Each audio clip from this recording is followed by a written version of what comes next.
Magandang araw po sa ating lahat. Diyan po sa mga kapatid natin sa may Villa Salud at ganoon din sa mga kapatid natin diyan sa Magirig. Sa araw na to, kami po ay bumabati po sa inyo and humihingi ng paumanhin sapagkat wala po tayong pagsamba dyan ngayon sa ating lugar sapagkat unang-una sa lahat hindi po pinapaintulot ng COVID protocols natin na tayo po ay magkaroon ng sambahan sapagkat gawa nga po ng dumaraming bilang po ng COVID-19 virus. So, hindi na muna tayo magtitipon pero hindi ibig sabihin nun titigil na rin tayo sa paglilingkod sa ating Panginoon o sa paggawa ng mga pinag-uutos sa atin ng ating Diyos. So, ang akin lamang pong sinasabi sa ating lahat, mag-ingat po tayo sapagkat ito pong COVID na to na dinaranas po natin ay napakabilis po talagang makahawa. So unang rason dahil po alert level 3 tayo at hindi po tayo pinapaintulutang magtipon. And ganun din po pangalawang dahilan po sapagkat ang inyo pong lingkod medyo tinamaan po ng COVID, ganun na rin po ang aking buong pamilya. Kaya po kami humihingi ng panalangin galing po sa inyo. Pero magkaganon man, patuloy po tayo sa ating gagawin na pagsamba o paglilingkod sa ating Panginoon. Sa umagang ito, ang ating pong pag-aaralan tungkol po sa pagtitiwala sa Diyos. Ano po? Sapagkat sabi nga natin, life is not predictable. Hindi natin kayang hulaan kung anong mangyayari sa ating mga buhay. Laging meron tayong ups and downs. Ano po? Minsan, masaya tayo. Minsan, bigla na lang yung kaligayahan natin mapapalitan ng lungkot. Ano po? Marami sa atin sa kabila ng ups and downs na dinaranas natin, marami sa atin nagnanais na patuloy na magtiwala sa Diyos. Kapag maayos ang buhay ng isang tao, napakadali. Napakadali po nating sabihin, meron tayong tiwala sa Diyos kapag maayos yung buhay natin, kapag meron tayong kinakain sa ating hapagkainan, kapag na-provide natin yung mga pangangailangan ng pamilya natin, kapag wala tayong problema, napakadali po na magtiwala sa Diyos. Kaya lang, sabi ko nga, ang buhay natin pabago-bago. Minsan masaya, pero pagkatapos ng kaligayahan, parang napapalitan ng lungkot o napapalitan ng problema. Paano pag biglang nagbago yung ating sitwasyon? Paano kung yung kaligayahan napalitan ng kalungkutan, yung kalusugan natin napalitan ng karamdaman? Paano natin sasabihin na tayo'y magtitiwala sa Diyos? Kakayanin pa po ba natin na tayo patuloy na magtiwala sa Diyos? Kaya po sa umagang ito, titignan po natin kung bakit kinakailangan natin na patuloy na magtiwala sa Diyos. Sabi nga doon sa Proverbs chapter 3 verse 5, trust in God with all your heart and lean not on your own understanding. Ano nga po ba ang ibig sabihin ng salitang trust? Diba? Yung tinatawag nating trust in God. Sabi doon sa kung titignan natin sa dictionary, sabi to trust is to believe in the reliability, truth, ability, or strength of something. So, ibig sabihin kapag tayo nagtitiwala, tayo magtitiwala dun sa tinatawag ni reliability. Ibig sabihin is napagkakatiwalaan natin kung ano yung sinabi niya, kaya niyang gawin. Yung truth na nasa likod niya, yung katotohanan, yung kakayanan niya, at yung kalakasan ng isang bagay, doon po tayo nagtitiwala. Kaya nga po, pag sinabi natin tayo nagtitiwala sa Diyos, ibig sabihin tayo nananampalataya na anuman yung kanyang ipinangako sa atin is gagawin niya. Tayo po'y naniniwala sa Diyos o nagtitiwala sa Diyos na yung kanyang mga salita puro pawang katotohanan. Tayo po'y nagtitiwala sa Diyos na lahat ng kanyang kakayanan, lahat ng kanyang abilidad is kaya niyang gawin. Tayo magtitiwala sa Diyos na yung kanyang kalakasan, wala pong kapantay. Sabi nga po ng Biblia, God does not lie. Hindi po nagsisinungaling ang Diyos. So kung ano yung mga pangakong ipinagkaloob sa atin ng Diyos noong unang panahon hanggang sa mga panahon natin ngayon, tayo po'y nagtitiwala na reliable po yung mga bagay na sinabi niya sa atin. Na mapagkakatiwalaan natin lahat ng mga pangako yun. And then isa pa, sabi nga natin, trusting God is more than a feeling. Hindi lamang po yung pakiramdam, yung pagkakapagtitiwala natin sa Diyos. It is more of a choice. Ano po? Kailangan natin piliin na tayo po'y magtitiwala at mananampalataya sa ating Diyos. Kahit na minsan yung pakiramdam natin at saka yung mga pagkakataon sa buhay natin, parang sinasabing napakahirap na magtiwala sa Diyos. Huwag po sana nating hayaan na yung mga pakiramdam natin, yung feelings natin o yung mga sitwasyon na nangyayari sa buhay natin ang siyang maging hadlang sa ating pagtitiwala sa Diyos. Ano po? Sapagkat sabi ko nga, yung mga pangyayari sa buhay natin, pabigla-biglang nagbabago. Masaya tayo ngayon. Ano po? Maganda yung buhay natin, meron tayong tinatamasang karangyaan, pero sa isang iglap maaring mawala yung mga bagay-bagay na tinatangkilik natin. Maaring yung kalusugan natin mapalitan ng karamdaman. Yung kaligayahan natin mapalitan ng kalumbayan o ng lungkot. Ano po? Ganong kabilis ang pagbabago sa ibabaw ng mundo. Kaya nga, ang Diyos naman sa isang banda, sabi ng Biblia, God does not change. He is the same yesterday, today, and tomorrow. Ano po? Yung Diyos na nakilala natin mula pa nung simula, nung nilalang niya yung sanglibutan, hanggang sa mga panahon natin ngayon at sa mga darating na panahon, yun pa rin po yung Diyos na ating kikilalanin. Ano man yung kanyang ipinangako, hindi po yan magbabago. Ano man yung kanyang sinabi, lahat po yan magkakaroon ng katuparan. So, trusting God is living a life of belief and obedience to God even when it's difficult, sabi nga natin. So, ang ibig lang sabihin, kahit na gaano kahirap yung dinaranas natin sa ibabaw ng mundong ito, kahit na tayo nagdaranas ng problema, nagdaranas tayo ng sakit, kapag tayo nagtiwala sa Diyos, gagawin natin ng buong puso yung ating pagtitiwala. So, ang tanong ng karamihan, kapag ba tayo ay nagtitiwala sa Diyos, ano ang ating gagawin? Ano po? So, sabi nga natin, if you trust someone, you feel comfortable being honest with them about anything. Ano po? Kapag nagtitiwala tayo sa isang tao, yung tipong komportable tayo na nasasabi natin ng anumang mga bagay sa kanila. Ano po? Kahit nga yung mga sikreto natin, nasasabi natin sa kanila. Yung mga pinakatatago-tago natin mga bagay na tayo lang ang nakakaalam, pwede nating sabihin sa mga tao mapagkakatiwalaan natin. Kaya lang, sabi ko nga, kapag tao pinagkatiwalaan natin, minsan yung inaakala nating hindi maglalabas ng sikreto natin, maaaring maglabas ng sikreto natin. Sa isang banda naman yung Diyos natin, sabi natin, reliable. Ano man ang sabihin natin sa Kanya, siya lang ang makikinig, hindi lalabas. And then sa halip na ipagkalat niya yung ating mga kamalian ng ginagawa ng ating Diyos, is tinutulungan niya tayo na mas mapabuti tayo at hindi tayo malubog sa ating mga kamalian. Kung ating ang bubuksan ng Biblia natin, sa unang Pedro, Kapitulo 5, versikulo 7, ito po yung sinasabi niya. Ibabasa ko po sa inyo. Ano po? Sa unang Pedro 5:7, basahin po natin. Sabi niya, na inyong ilagak sa Kanya ang lahat ng inyong kabalisahan sapagkat kayo'y ipinagmamalasakit niya. Ano po? So sabi niya, lahat ng ating kabalisahan, lahat ng ating hinanakit, lahat ng nagpapabigat sa ating buhay, lahat ng ating problema, ilagak po natin sa ating Diyos. Ano po? Sapagkat kapag inilagak natin sa Diyos, sabi niya, meron siyang pagmamalasakit sa atin. Gagawa at gagawa siya ng paraan upang sa ganon, yung hirap na dinaranas natin, yung suliranin na meron tayo, maibsan nito, mapalitan ng galak, at kung meron man tayo mabibigat na mga dinadala, tutulungan tayo ng ating Diyos upang sa ganon, malutas natin ang mga problemang yun. Ganon po tayo kamahal ng ating Diyos.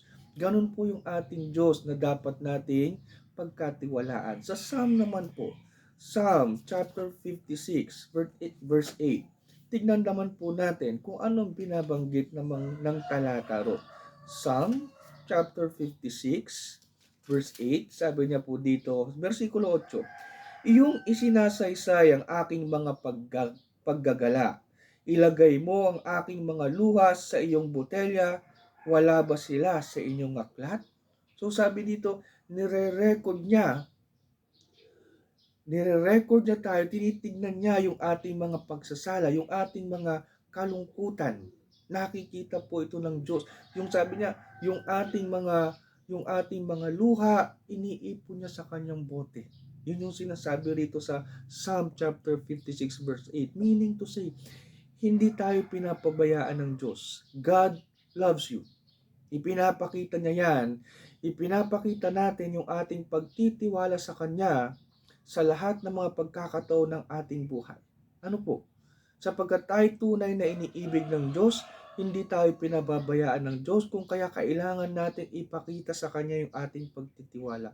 And maipapakita natin yung pagtitiwala natin sa Diyos sa pamamagitan ng ating mga panalangin. Ano po? Sabi nga, cast all your anxiety on Him. Sa pamamagitan ng panalangin, nasasabi natin yung ating mga hinaing sa ating Diyos. At habang sinasabi natin yung ating mga hinaing sa Diyos, sabi doon sa Psalm chapter 56 verse 8, matimtim siyang nakikinig sa atin. Hindi niya iwinawalang bahala yung mga hinaing, yung mga problema, yung bigat na ating sinasabi sa Kanya. Naka-record yung mga bagay na yon. And darating ang panahon, sabi niya, sasagutin niya yung ating mga panalangin. So when you trust, you go to God and His Word when life is hard. Ano po? Kapag mabigat po yung ating mga suliranin, kapag dumarating tayo sa pagkakataon na animo wala nang mangyayari sa ating mga buhay. Kapag sa pakiramdam natin, nag-iisa na lamang po tayo, wala po tayong ibang malalapitan na napakagandang lapitan kundi ang ating Diyos. Lumapit po tayo sa Diyos, and ako'y sigurado na yung mga bigat na nararamdaman natin, mapapagaan po ito. Kung ang ating Panginoong Jesucristo nga, naalala po ninyo nung malapit na siyang ipagkanulo, ano po? Ano po yung kanyang ginawa? Sabi niya doon sa Mark chapter 14, verse 34 hanggang 36, ito po ang sabi ng ating Panginoong Jesus. My soul is overwhelmed with sorrow to the point of death, He said to them. Stay here and keep watch. Going a little further, he fell to the ground and prayed that if possible, the hour might pass from him. Abba, Father, he said, everything is possible for you. Take this cup from me, yet not what I will, but what you will. So ito po mga kapatid, yung pagkakataon na alam ng ating Panginoong si Jesus na siya ipagkakanulo. Alam ng ating Panginoong Yesus na maaari niyang harapin yung kanyang kamatayan. Ako'y naniniwalang alam ng Panginoong Yesus kung anong mangyayari sa hinaharap at alam niyang mamamatay siya pagkatapos na siya ipagkanulo. Kaya nga po meron siyang mabigat na dinadala rito. Pero sa kabila ng bigat na dinadala niya, sabi nga, di ba, my soul is overwhelmed with sorrow to the point of death. Ganon kabigat yung kanyang dinadala. Sa kabila nun, hindi siya bumitaw sa ating Diyos. Nagpunta siya at nanalangin. At sabi nga niya sa kanyang panalangin, kung maaari, alisin mo sa akin ito. Kung maaari, wag sana mangyari ito. Yung bigat na kanyang dinadala, sinasabi niya sa ating Diyos. Hinihingi niya na kung maaari, wag mangyari sa kanya. Kaya lang, sabi niya, yet not what I will, but what you will. So sa kabila ng hirap na dinaranas niya, andun pa rin yung pagtitiwala niya sa Diyos. At lahat ng pagtitiwala niya yun, sinabi niya sa pamamagitan ng kanyang panalangin. Ano po? Ganun din po tayo, sa ating pagtitiwala sa Diyos, maari nating sabihin sa Kanya, lahat ng ating dinaramdam, lahat ng ating bigatin, lahat ng ating suliranin, at ang ating Diyos ay handang makinig sa atin at tayo hindi niya pababayaan. Ano po? Isa pa po sa paraan na kung saan maipapakita natin yung ating patuloy na pagtitiwala sa Diyos is sa pamamagitan ng patuloy nating pagsaliksik sa mga kasulatan. Ano po? Sabi rito, saliksikin po natin yung kasulatan o yung mga salita ng Diyos na ipinagkaloob niya dito sa Biblia. Bakit po? Sa John chapter 8 verse 32, sabi niya, and you shall know the truth, and the truth shall set you free. Sa pamamagitan ng pagsaliksik natin sa mga kasulatan, yung mga problema natin, yung mga katanungan natin, nagkakaroon ng kasagutan.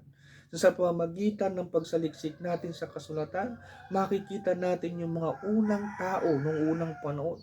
Mga taong nagkaroon ng mabibigat na mga problema na patuloy na nagtiwala sa Diyos at hindi sila pinabayaan ng Diyos. Isa dyan makikita natin patungkol kay Job.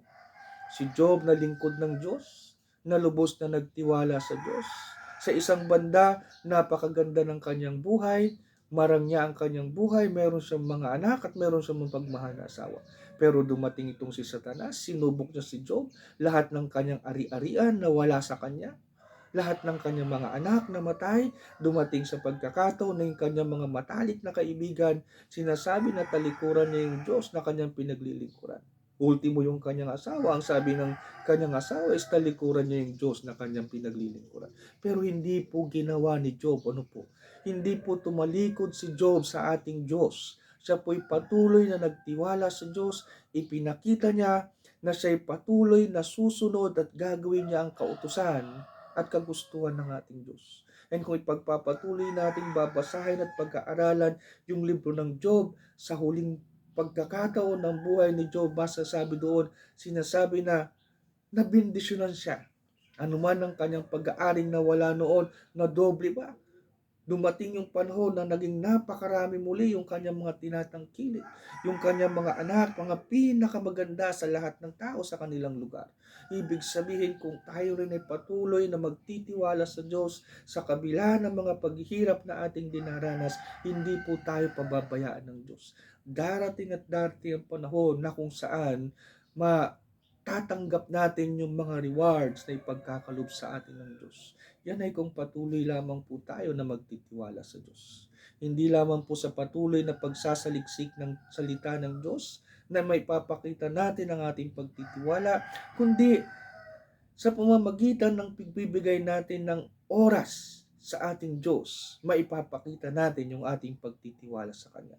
Paano nga ba natin binibigyan ng oras ang ating Diyos? Una, sa pamamagitan ng pagbabasa natin ng Kanyang salita. Sabi nga natin kanina, and you shall know the truth, and the truth shall make you free. Bukod doon, ito pa yung sinasabi rin, sa ikalawang Timoteo, buksan po natin, ikalawang Timoteo, Kapitulo 3, versikulo 12, versikulo 16, sabi ko po, hanggang 17, ang lahat ng mga kasulatan na kinasiyan ng Diyos ay mapapakinabangan din naman sa pagtuturo, sa pagsansala, sa pagsaway, sa ikatututo na nasa katwiran, upang ang tao ng Diyos ay maging sakdal, tinuro ang lubos sa lahat ng mga gawang mabuti. Napakaganda po, ano po, yung salita ng Diyos, kapag atin itong binabasa, mayroon tayong matututunan.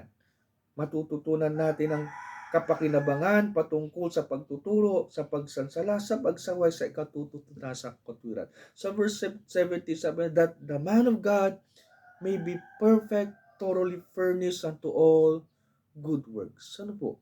Yung salita ng Diyos ang siyang humuhubog sa atin. Wala pong perpekto sa ibabaw ng mundo, pero maari tayong maging close to perfection kapag patuloy natin na pinag-aaralan ang salita ng Diyos. At habang pinag-aaralan natin ang salita ng Diyos, patuloy tayong lumalapit sa Diyos at patuloy nating naipapakita yung ating pagtitiwala sa Kanya. Hindi lamang po sa pamamagitan ng pagbabasa ng salita ng Diyos na nakakapag-spend time tayo sa Kanya, nakakapag-spend din tayo ng oras sa ating Diyos, nagkakaroon tayo ng quality time with our God kapag tayo'y patuloy na nananalangin. Ano po? Sabi nga dun sa 1 Thessalonians chapter 5 verse 17, sabi niya, pray without ceasing. Ano po? Manalangin po tayo ng patuloy, ano po, sapagkat sa pamamagitan nun na ipapakita po natin ang ating pagtitiwala at pagmamahal sa ating Diyos. At para magkaroon pa tayo ng quality time sa ating Diyos, kailangan din nating makisama sa mga kapwa natin na nananampalataya sa pamamagitan ng Bible study o pag-attend sa mga gospel meetings. Nagkakaroon tayo ng quality time with our God na ipapakita natin na tunay na naniniwala at nananampalataya tayo sa Kanya. Kaya't ginagampanan natin ang ating tungkulin bilang mga anak ng Diyos. Yung pinaka-importante, we serve those who are around us. Na tayo handang maglingkod, handang tumulong sa mga kapwa nating Kristiyano upang sa ganun magampanan natin yung tungkulin natin bilang mga anak ng Diyos. And isa pa sa paraan upang sa ganun patuloy nating maipakita ang ating pagtitiwala at pagmamahal sa Diyos. Sabi doon, look for things to be grateful for. Tignan po natin yung mga bagay na kung saan tayo po'y makapagpapasalamat sa Diyos. Ano po? Tinatawag po tayo ng Diyos na tayo laging magpasalamat sa Kanya. In 1 Thessalonians chapter 5, verse 16 hanggang 18, sabi niya, rejoice always, pray continually, give thanks in all circumstances, for this is God's will for you in Christ Jesus. Sabi niya, sa lahat ng pagkakataon tayo po magpasalamat. Kahit pa may sakit tayo, Brad, magpasalamat tayo sa Diyos. Opo mga kapatid, kahit pa tayo may mga sakit, kailangan po natin magpasalamat sa Diyos sapagkat minsan, yung mga karamdaman na yan, yung mga sakit na yan, ang siyang ginagamit na instrumento ng Diyos upang huwag tayong makalimot sa Kanya. Bakit po? Minsan kapag wala tayong sakit, kapag meron tayo lahat ng mga blessings na ibinibigay ng Diyos, minsan nakakalimutan natin ang Diyos. Dahil sa masyado tayong masaya, gala dito, gala doon, pasyal dito, pasyal doon, nabibili natin ang mga gusto natin. Minsan nakakaligtaan natin na mayroong Diyos na nag-provide sa atin ng mga bagay na yun. At sa mga pagkakataon na nakakalimot na tayo kapag sumakit yung ulo natin o nagkaroon tayo ng sakit, ang unang-unang nababanggit natin, Diyos ko po. Hindi po ba? Yun yung mga pagkakataon na kapag tayo may mga nararamdaman, lumalapit tayo uli sa ating Diyos. Minsan nga nakakalungkot mang sabihin, mas malapit tayo sa ating Diyos kapag tayo may mga nararamdamang hindi maganda. Ano po? Kaya po, kapag tayo po'y nakakaranas ng sakit, pasalamat po tayo. Ibig sabihin, meron tayong pagkakataon na tumawag uli sa Diyos. Pero hindi po sana ganun lagi. Ano po?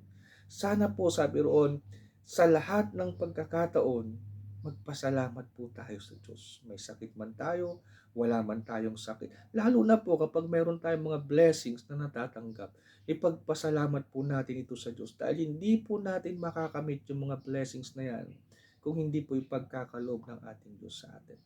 So kung nagtitiwala tayo sa Diyos, isa pa sa napakagandang dapat natin gawin, wait on the Lord. Hintayin po natin ang pagbabalik ng ating Panginoon.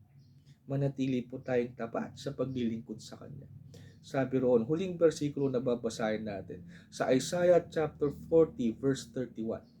They who wait for the Lord shall renew their strength. They shall mount up with wings like eagles. They shall run and not be weary. They shall walk and not faint. Ano po? Doon sa mga maghihintay sa Panginoon, tayo po na naghihintay sa pagbabalik ng ating Panginoon, hindi po tayo mapapagod. Kailangan sa araw-araw po, nire-renew natin yung ating lakas. Patuloy nating pinapalakas yung ating pagtitiwala na babalik ang ating Panginoong Jesucristo. Hindi man natin alam kung kailan, pero pagkatiwalaan natin na darating yung panahon, makikita natin yung kanyang pagbabalik. At sa kanyang pagbabalik, sabi niya, they shall mount up with wings like eagles. They shall run and not be weary. They shall walk and not faint. Maglalakad po tayo, hindi po tayo mapapagod. Sa atin pong takbuhin, hindi po tayo mag-aalala. Ano po? Sa mga struggles na dinaranas natin sa ibabaw ng mundo, hindi tayo mag-aalala. Sa paglalakbay na ginagawa natin habang hinihintay natin ang pagbabalik ng ating Panginoon, magiging matatag tayo dahil nagtitiwala tayo na babalik ang ating Diyos. Sabi nga, God is never neglecting your life. Sa Psalm 34 verse 17, when the righteous cry for help, the Lord hears and delivers them out of all their troubles. Napakaganda po, ano po. Kapag ang mga matuwid tumawag sa ating Panginoon, kapag sila'y umiyak at humingi ng tulong sa Panginoon, sabi niya, the Lord hears and delivers them out of all their troubles. Handa po ang Diyos na makinig sa atin. Magtiwala lamang po tayo mga kapatid. Pagkatiwalaan po natin ng Diyos at sa bawat pagtawag natin sa Kanya, nakikinig siya. At darating ang panahon, sasagutin niya yung ating mga panalangin at aalisin niya lahat ng mga suliranin o lahat ng mga bagay na nagpapabigat sa atin. Ano po mga kapatid? Yun po yung mga dabang pamamaraan na dapat natin gawin upang tayo patuloy na manalangin, magtiwala sa ating Diyos. Huwag po tayong bibitiw, ano po mga kapatid? Huwag po tayong bibitiw sa pagtitiwala natin sa ating Diyos, sapagkat lahat ng pangako ng Diyos ay matutupad. Gaya nga ng sabi, He is the same yesterday and tomorrow. Hindi po nagbabago ang ating Diyos. Magandang umaga po sa ating lahat mga kapatid. Maraming salamat po at nakasama ko po kayo muli sa umagang ito. And again, keep safe po everyone. Hindi po natin alam kung ano po yung uh, mangyayari sa atin sa kinabukasan, pero magkaganon man, sabi ko nga, magtiwala tayo sa Diyos, manatili tayong ligtas at patuloy tayong maglingkod sa ating nag-iisang Diyos.